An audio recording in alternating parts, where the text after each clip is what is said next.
제가 그 13번가의 대화 책을 쓰면서 왜 하여튼 뭐 정치인 이야기 하면서 류사오치라고 하는 국가주석 그리고 마오쩌둥 국가주석의 부인 열전 비슷한 얘기를 좀 썼어요. 쓴 이유는 뭐냐면 사실은 제 개인적으로 그 되게 위대한 그 역사적인 인물인 마오쩌둥에 대한 존경심과 사적으로 인간적으로 어떤 생활, 사생활 특히 어떤 부인에 대한 애정 스토리 이런 거에 대해서 이상할 정도로 되게 이렇게 뭐랄까 싫더라고요.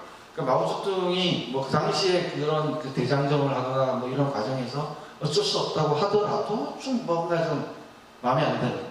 근데 왜 중국 사람들은 그런 것들 뭐 문화대혁명이라는 과정을 거치면서도 그랬지만 뭐 공이 있고 없고 따져가면서 왜 그래 우리나라 같은 상황이었다면 만약에 꼭 그랬을까 뭐 이런 걸 보다 보니까 이 두 사람이 고향도 같고 그리고 유사오치는 짧지만 모택동 다음에 국가주석으로서의 역할을 잠시 했거든요. 그리고 굉장히 선비고 선정을 베풀면서 되게 잘했는데 문화대혁명 시절에 죽었죠. 근데 안타까운 사람인데 그 부인들 이야기들을 보면서 더 재밌는 것들이 있어서 류사오치의 고향은 닝샹입니다. 장사에서 가까운 거리에 있어요. 한 1시간 반 거리 서쪽으로 닝샹이라는 데가 류사오치의 고향이고요. 거기서 또 한 30분 거리에 샤오산이라는 데가 마오쩌둥의 고향입니다. 동양입니다. 우리 류사오치 그 주석께서는 결혼을 많이 하셨어요. 그러니까 봉건조 결혼을 했어요. 옛날에 다 했어요. 그리고 허바오전이라고 하는 굉장히 그 혁명 동지랑 만나가지고 굉장히 잘 어울리는 그러니까 주변의 평가들을 보면 굉장히 잘 어울리는 그러니까 류사오치는 약간 선비 같은 그런 그 유순한 측면이 좀 있거든요. 그리고 그 당내 그 이론가였어요. 이론가 같은 느낌이었는데 이 허바오전은 굉장히 열혈 동지였죠. 그래서 만났는데 얼마 지나지 않아서 저기 1932년도인가 정도에 체포돼서 옥살을 해요. 그리고 나서 CFA라고 하는 역시 혁명동지랑 만났는데 이 CFA는 이따가도 다시 한번 나오겠지만 이 저쪽 해남구에 있는 원청에 나가는 바닷가에서 태어난 그 어부에 따라 태어난 아가씨인데 너무 과격한 거예요. 잘 맞는 것 같으면서도 맨날 싸웠다고 그래요. 그래서 금방 이혼을 해요.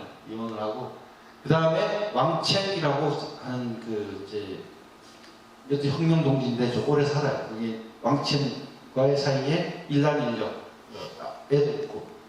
근데 이 아줌마도 약간 그 바람이 나서 이혼을 해요.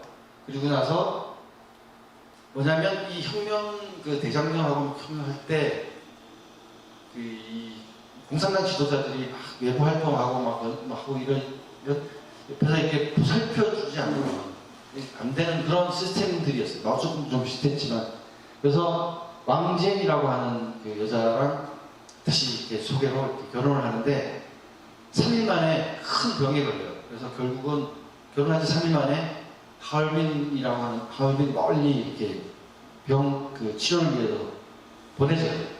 근데 3일 만났지만 너무 가슴이 아픈 거예요. 가슴이 아파서 유사오치가 자기가 갖고 있는 돈이라든지 이것들을 해서 다 저기 병이 완치되도록 다 돈도 대고 다 했던 이런 거고요.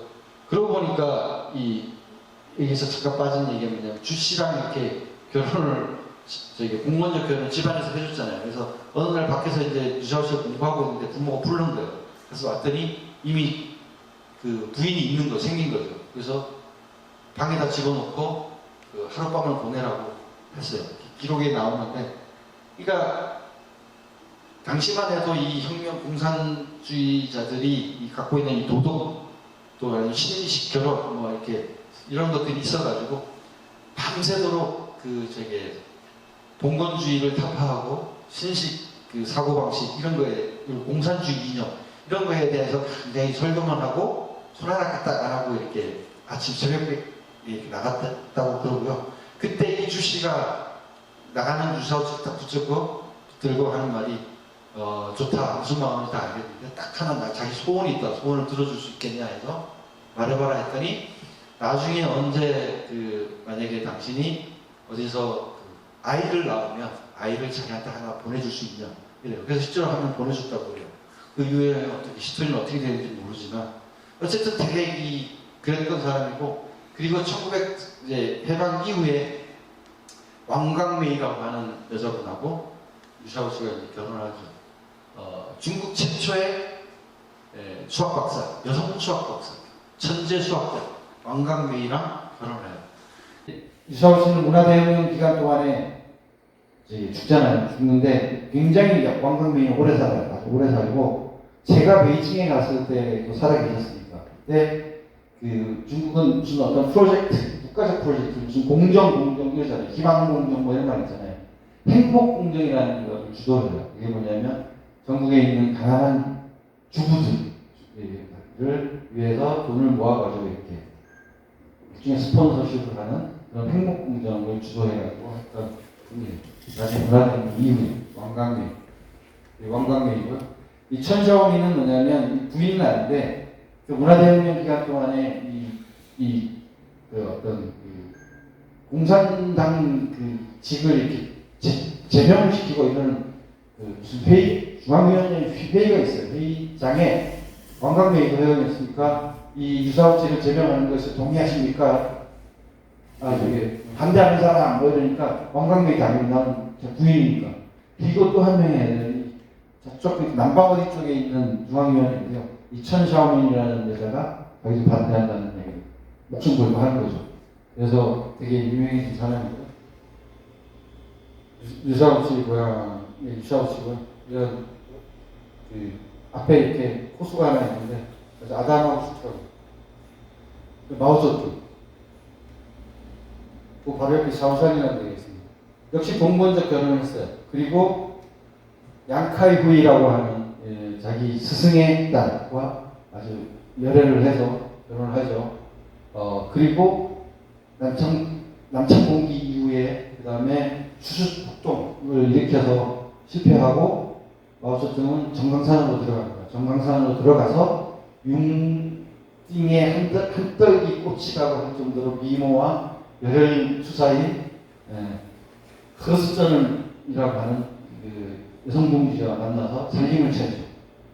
양카이 부인은 세 아들을 가지고 데리고 장사에서 살고 있고, 샤오쯔성이라고 하는 사람이 있습니다. 이 사람이 나와 모택동이 같이 거린처럼 고생을 하다라고 하는 자서전 같은 걸 썼어요. 이게 뭐냐면 수행비서 같은 사람이었거든요. 나중에 모택동이 죽고 나서 이 책을 썼는데, 이 책 내용이 어떤 내용이 나오냐면 재밌는 내용이 나오죠. 양카이 후이는 모택동이 죽였다는 거예요. 뭐냐면 양카이 후이가 진강선으로 들어가 있는 마오쩌둥에게 끊임없이 자기 아들 데리고 정강산 들어가겠다고 편지 쓰고 이래요. 편지 쓰고 이러는데 이미 거스전하고 살림을 차리고 살고 있잖아요. 정강산에 가면 같이 생활하는 게 다 있거든요. 그러니까 계속 거부를 하죠. 그리고 갑자기 군대를 이끌고 장사군벌을 침공을 해요. 그러니까 장사군벌이 그때 이름 까먹었는데, 왜 자기네들을 공격하지? 감당이 안 되니까 웃기는 놈이네? 근데 왜 공격은 안 하고 저기 군대만 출동시키고 저기 있지? 나중에 몰래 편지를 보낸 거예요. 양카이 후이를 내 대신 차도살인지게 죽여달라는 편지를 보낸 거예요. 그래서 장사군벌이 미쳤다고 생각하는 거예요.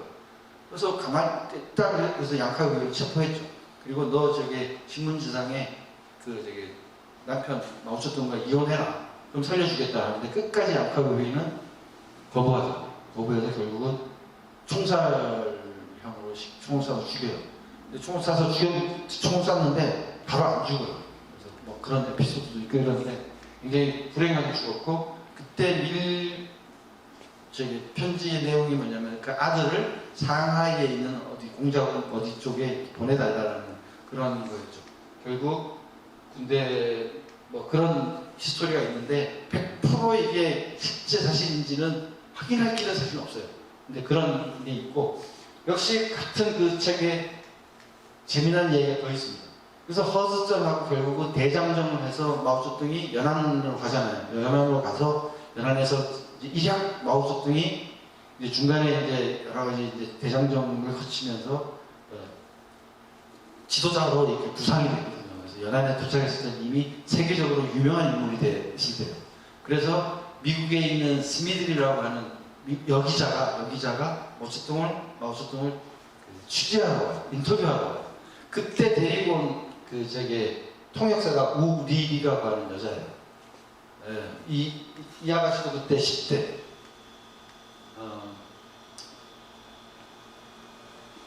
그 스미들도 그러고 그 직원들이 꽤 있어요. 이거 연안에 있는 동굴, 야오동 동굴에서 이렇게 있는데 마오쩌둥이 이 우리리한테 이렇게 반한 거죠. 그래서 우리리가 거주하는 방에 밤에 야간에 이렇게 찾아가. 그 전에 사전에 뭔가 이런 에피소드들이 있었을 거예요. 찾아가는 거를 허스적인 눈치를 채고 같이 쫓아 들어가는 거죠. 그 방에. 그래서 막 욕을 하고 마오쩌둥한테 쌍 욕을 하면서 뭐 하고 이러니까 주변에 사람들이 다 모일 거 아니에요. 다 모이고 뭐 스미드 그 기자도 모이고 뭐 많이 모였을 거예요. 그때 그 마오쩌둥이 뺨을 때리고 다시는 죽어도 너는 다시는 안 보겠다 하면서 하고 선언을 하고 그 다음 날로 서한을 거쳐서 그때 딸이 있었거든요. 딸. 허스정과 마오쩌둥 사이에 딸이 하나 있었어요. 그 이름은 이민인데 지금도 살아있어요. 이름을 성씨를 안 쓰죠. 마오 성씨는 안 쓰는 거예요. 딸을 데리고 그리고 배에서는 임신 중이었어요. 임신 중이었는데 그리고 서한에서 비행기 타고 모스크바로 가죠. 떠나요. 그리고 평생 안 보겠다고 선언하고 가는 거죠. 그리고 나서 얼마 안 있어서 짱칭이 연안으로 들어옵니다. 상하이에 있던 배우 출신이고 부모가 정해준 그 남자와 1차 결혼을 했다가 집을 가출하고 그리고 상해에서 혁명동지와 그 동거 생활을 하다가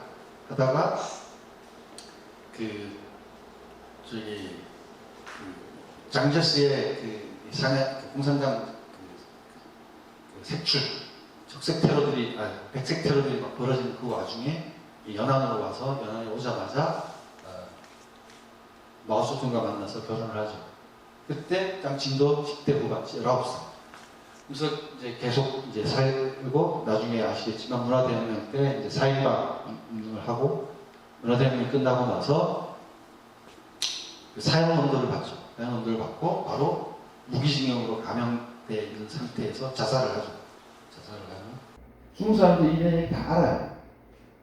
근데 뭐 그냥 이야기 안 할 뿐이에요. 네. 자기의 국가 지도자였던 사람들의 체면을 그 이야기를 굳이 할 필요는 없으니까. 근데 바이준아인데 검색해보면 조금씩 나오는 거죠. 이제 루이진에 있는 그 중화소비에트 짱시에 있습니다. 짱시에 있는데 작년에 제가 갔었던 거고 여기에 바로 옆에 허스전의 침실. 여기 연안에 있는 청량산 연안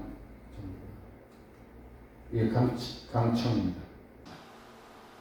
재밌는 거는 1969년에 중국 공산당사에서 굉장히 중요한 회의가 장시성 북쪽에 있는 루산, 유네스코 세계자연유산에 들어있는 아름다운 산이거든요. 루산에서 정치회의가 열리죠. 루산회의가 굉장히 중요한데 거기서 그 후계구도가 정해지고 뭐 이러는 거거든요.